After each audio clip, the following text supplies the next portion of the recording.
यहाँ बाबरी मस्जिद बने, यहाँ का क्या तकलीफ हो रहा है मैं मालूम नहीं है। और जो लोग अभी सपना देख रहे हैं बाबरी ढांचे का, तो उनको हम भी ये बता देना चाहते हैं कि कयामत का दिन कभी नहीं आने वाला है और कभी नहीं आएगा। नमस्कार, आप देख रहे हैं सत्ता सियासत की बात। क्या देश में एक और बाबरी मस्जिद बनने जा रही है? क्या बंगाल का मुर्शिदाबाद अब अयोध्या वाली उस पुरानी जंग का नया अखाड़ा बनेगा? एक तरफ हुमायूं कबीर हैं जो 300 करोड़ की बाबरी मस्जिद बनाने की कसम खा चुके हैं, तो दूसरी तरफ यूपी के बुलडोजर बाबा यानी सीएम योगी आदित्यनाथ, जिन्होंने साफ कह दिया है कि बाबरी का सपना देखने वालों का सपना कयामत तक पूरा नहीं होगा। आज बात होगी बंगाल की उस सियासत की जिसमें धर्म की ईंटें और राजनीति का गारा लगाया जा रहा है। आज 11 फरवरी है। मुर्शिदाबाद के बेलडांगा में हलचल तेज है। हुमायूं कबीर जो कभी ममता दीदी के करीबी थे, आज बाबरी मस्जिद की हूबहू नकल बनाने की बात कर रहे हैं। दावा है कि 1200 मौलवी कुरान पढ़ेंगे और फिर तामीर शुरू होगी। लेकिन सवाल ये कि जिसके प्रोजेक्ट की लागत 300 करोड़ है, उसके जेब में सिर्फ 6 करोड़ है। तो क्या ये मस्जिद सिर्फ कागजों और बयानों में है, या फिर इसका मकसद सिर्फ बंगाल के मुस्लिम वोटों को ममता बनर्जी की झोली से निकालकर अपनी नई पार्टी की ओर मोड़ना है? इस चिंगारी की आंच उत्तर प्रदेश तक पहुंच गई है। बाराबंकी की धरती से मुख्यमंत्री योगी आदित्यनाथ ने जो हुंकार भरी, उसने पश्चिम बंगाल के राजनीतिक गलियारों में भूकंप ला दिया है। योगी आदित्यनाथ ने कहा, रामलला आ गए हैं, मंदिर बन गया है, अब जो बाबरी का ख्वाब देख रहे हैं वो सुन ले, भारत कानून से चलेगा, किसी की सनक से नहीं। सीएम योगी का यह बयान साफ संदेश है कि अगर कानून टूटा तो कार्रवाई वैसी ही होगी जैसे यूपी के माफियों के खिलाफ होती है। इन रामद्रोहियों के लिए अब कोई जगह नहीं जो राम भक्तों पर गोली चला रहे थे, राम काज में बाधक थे। इन लोगों के लिए अब कोई जगह नहीं। और जो लोग अभी सपना देख रहे हैं बाबरी ढांचे का, तो उनको हम भी ये बता देना चाहते हैं कि कयामत का दिन कभी नहीं आने वाला है और कभी नहीं आएगा।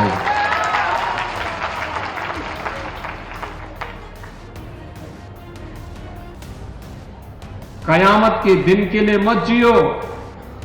हिंदुस्तान में कायदे से रहना सीखो, कायदे से रहना सीखो।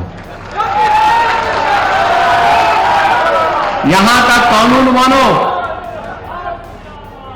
कानून मानोगे, कायदे से रहोगे तो फायदे में रहोगे, और नहीं तो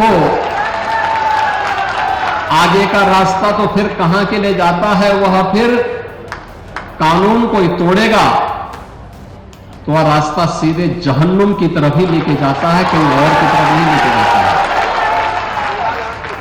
कानून तोड़ करके कोई जन्नत जाने का सपना देख रहा है तो सपना उसका कभी पूरा नहीं होने वाला है। अब जरा इस खेल को समझिए, इसका पूरा मास्टरमाइंड को पहचानिए कि मास्टरमाइंड कौन है।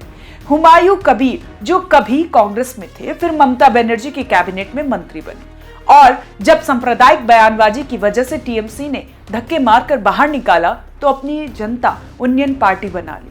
राजनीतिक विश्लेषक मानते हैं कि कबीर का ये मस्जिद कार्ड उनके डूबते करियर को बचाने की आखिरी कोशिश है। मुर्शिदाबाद जैसे मुस्लिम बहुल्य इलाके में बाबरी का नाम लेना सीधे संकेत है कि ध्रुवीकरण।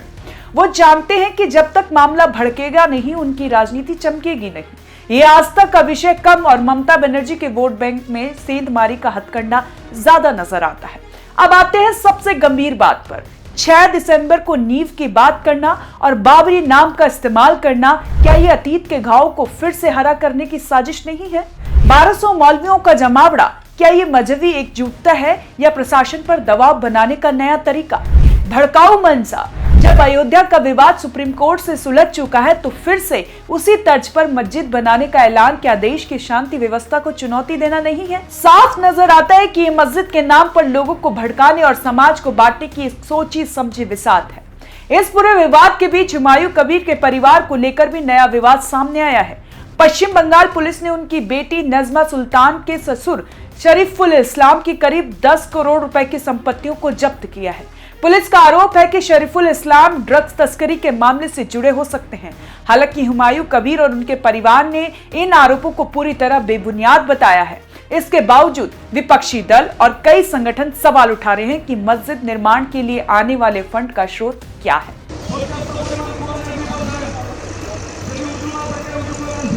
सत्ता सियासत की बात में आज का सवाल बड़ा है। क्या धार्मिक स्थलों का इस्तेमाल सिर्फ चुनाव जीतने के लिए होना चाहिए? क्या धर्म के नाम पर आम लोगों को भड़काना और उन्हें एक ऐसे विवाद में झोंकना सही है जिसका समाधान देश की सबसे बड़ी अदालत कर चुकी है? 1200 धर्मगुरु को बुलाकर जो माहौल बनाया जा रहा है, क्या ये वाकई धार्मिक है या फिर एक राजनीतिक रैलियों जैसा शक्ति प्रदर्शन है? क्या ये प्रोजेक्ट आने वाले समय में बंगाल को एक नए सांप्रदायिक दंगे की आग में धकेलने का ब्लूप्रिंट तो नहीं है? एक तरफ करोड़ों की लागत वाली ये मस्जिद है जिसका फंड गायब है और दूसरी तरफ कानून का वो डंडा है जो किसी भी अप्रिय घटना को रोकने के लिए तैयार है। प्रशासन के लिए यह अग्नि परीक्षा है। आप क्या सोचते हैं? क्या बंगाल में बाबरी मस्जिद का निर्माण जायज है या ये एक सिर्फ राजनीतिक स्टंट है? आप हमें कमेंट कर जरूर बताएं और देखते रहें ONG न्यूज।